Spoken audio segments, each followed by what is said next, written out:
திண்டுக்கல் முட்டை கறி அதுக்கு ஒரு 4 முட்டை நான் எடுத்திருக்கேன். இன்றைக்கி 4 முட்டை நல்லா பீட் பண்ணிக்கணும் நம்ம, சரிங்களா? உடச்சி ஊற்றி ஒரு கிணத்துல நல்லா அடிச்சுக்கோங்க. பாருங்க ஃப்ரெண்ட்ஸ், நல்லா இந்த மாதிரி பீட் பண்ணி வச்சுக்கோங்க, சரிங்களா? இதை வந்து நம்ம ஆவி காட்டணும். எப்படின்னா ஒரு பாத்திரத்தில் தண்ணி வச்சு அதுக்கு மேலே இதை வைக்கணும். வச்சு நல்லா அது எப்படி சொல்கிறது, நல்லா ஸ்டீம் ஆகணும். அது அப்போ தான் வந்து நல்லாயிருக்கும். ஃப்ரெண்ட்ஸ், ஒரு பாத்திரம் வச்சுட்டேன், அதை தண்ணி ஊற்றிட்டு அது மேலே இந்த பாத்திரத்தை வச்சுட்டேன், சரிங்களா? அதை அப்படியே மூடிட்டு ஒரு 10 நிமிஷம் நல்லா கொதிக்க விடுங்க, நல்லா வெந்துடும். நம்ம ஒரு பேஸ்ட் ரெடி பண்ணோம். அந்த பேஸ்ட்டுக்கு வெங்காயம் ஒரு 2 மீடியம் சைஸ் வெங்காயம் எடுத்திருக்கேன். பச்சை மிளகாய் ஒரு 3 பச்சை மிளகாய் மாதிரி கட் பண்ணி, இஞ்சி ஒரு சின்ன துண்டு அது வந்து இதுமாரி எல்லாம் பொடிப்படியாக கட் பண்ணியிருக்கேன். பூண்டு வந்து ஒரு 4-5 பல் அது இதுமாதிரி கட் பண்ணி வச்சுருக்கேன். தக்காளி ஒரு 2 மீடியம் சைஸ் தக்காளி அதுமாதிரி இதுமாதிரி கட் பண்ணி வச்சுருக்கேன், சரிங்களா? இப்போ நம்ம இது எல்லாத்தையும் நல்லா வதக்கிட்டு எண்ணெயில் வதக்கிட்டு நல்ல ஒரு பேஸ்ட்டாக அரைக்க போகிறோம்.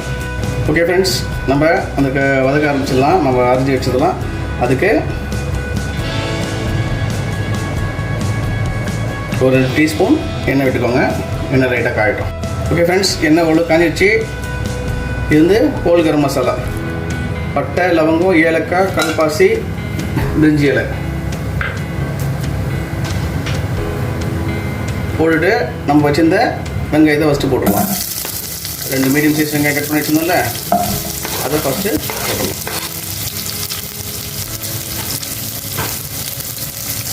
போட்டு நல்லா எப்படி சொல்கிறது, ரொம்ப எப்படி சொல்கிறது, இந்த கோல்டன் ப்ரௌன்லாம் வேண்டாம், ஓரளவுக்கு சாஃப்ட் ஆகிற வரைக்கும் நல்லா வதக்கிட்டோம், சரியா?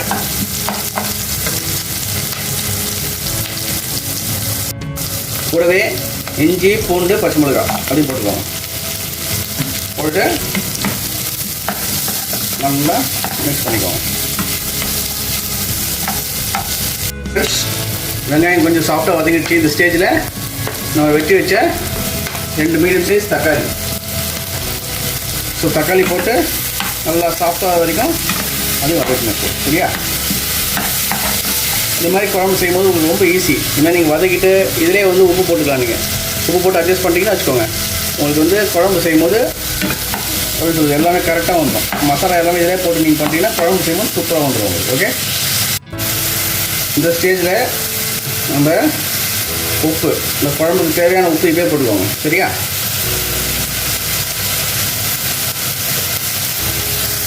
ஒரு 1/2 டீஸ்பூன் மஞ்சள் தூள், காரத்துக்கு மிளகாய் தூள் உங்களுக்கு காரத்துக்கு ஏற்ப போட்டுக்கோங்க. ஏற்கனவே நம்ம பச்சை மிளகாய் போட்டிருக்கோம், ஸோ அதனால் ஒரு 1 டீஸ்பூன் போட்டு எல்லாத்தையும் நல்லா வதக்கிக்கோங்க, சரியா? நல்லா சூப்பராக வதக்கிக்கோங்க. அந்த மஞ்சள் தூள், மிளகாய் தூள்லாம் வந்து அப்படியே சொல்கிறது எண்ணெயில் குக் ஆகிடணும். அதுக்கப்புறம் நம்ம அரைச்சிட்டு ஜஸ்ட் கொதிக்க தான் வைக்க போகிறோம். ஸோ அதனால் இப்போ கொஞ்சம் ஒரு 50% நல்லா அது பச்சை ஸ்மெல் போகிற வரைக்கும் நல்லா வதக்கிக்கும், சரியா? அவ்வளோதான் ஃப்ரெண்ட்ஸ், அடுப்பு ஆஃப் பண்ணிடலாம். இது நல்லா ஆறட்டும். நல்லா ஆறணுன்னு அரைக்கணும், எல்லாம் எப்படி சொல்கிறது, நீங்கள் அரைக்கும் போது மேலே அடிச்சிடும், சரிங்களா? ஸோ நல்லா ஆறட்டும், அது வரைக்கும் இதை அப்படியே விட்டுருங்க. ஃப்ரெண்ட்ஸ், நம்ம ஸ்டீம் பண்ண முட்டையை வெந்துச்சு. இதை வந்து எப்படி வெந்துச்சுன்னு கண்டுபிடிக்க ஸ்பூன் எடுத்து லைட்டாக அப்படி குத்தி பாருங்கள்.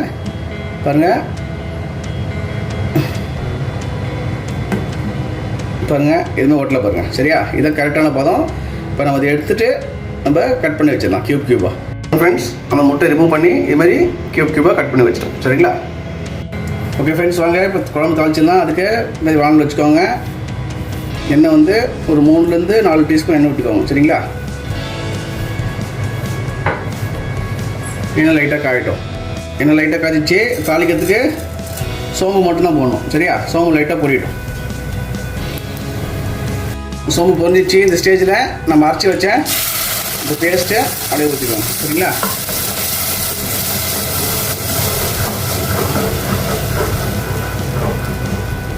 இப்போ லைட்டாக அதில் தண்ணி இருக்கும், அலசி ஊற்றிக்கோங்க. பாருங்க ஃப்ரெண்ட்ஸ், இது நல்லா கொதிக்கிட்டோம், சரிங்களா? தண்ணி ஊற்றிட்டு உப்பு செக் பண்ணிக்கோங்க. இப்போயே உப்புலாம் கரெக்டாக இருக்குது. ஸோ நம்ம இது நல்லா கொதிக்க விடணும். ஒரு 5 ஒரு 6 நிமிஷம் நல்லா கொதிக்க விடணும் மீடியம் ஃப்ளேம்லேயே.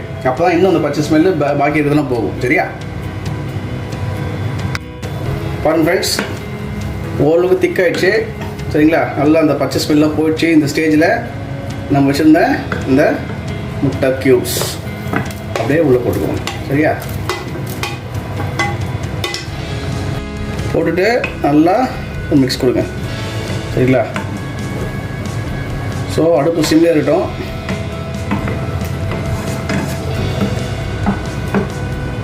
அப்படியே ஒரு 5 6 நிமிஷம் சிம்லேயே விட்டுருங்க. சரிங்களா? என்ன ஆகும், இந்த முட்டையில் அந்த சாரெலாம் நல்லா இறங்கிட்டு சூப்பராக இருக்கும். அதுக்கப்புறம் நம்ம கருவேப்பிலை போட்டு இறக்கணும். சரியா? ஃப்ரெண்ட்ஸ், சூப்பர் ரெடி ஆகிடுச்சு பாருங்கள். நம்ம போட்டது இப்படி ஃப்ளஃபியாக வந்துச்சு பாருங்கள். சரிங்களா? நம்ம போட்டோம்ல நல்லா வெந்து நல்லா ஃப்ளஃபியாக வந்துச்சு. இந்த ஸ்டேஜில் கருவேப்பிலை போட்டு இறக்கலாம்.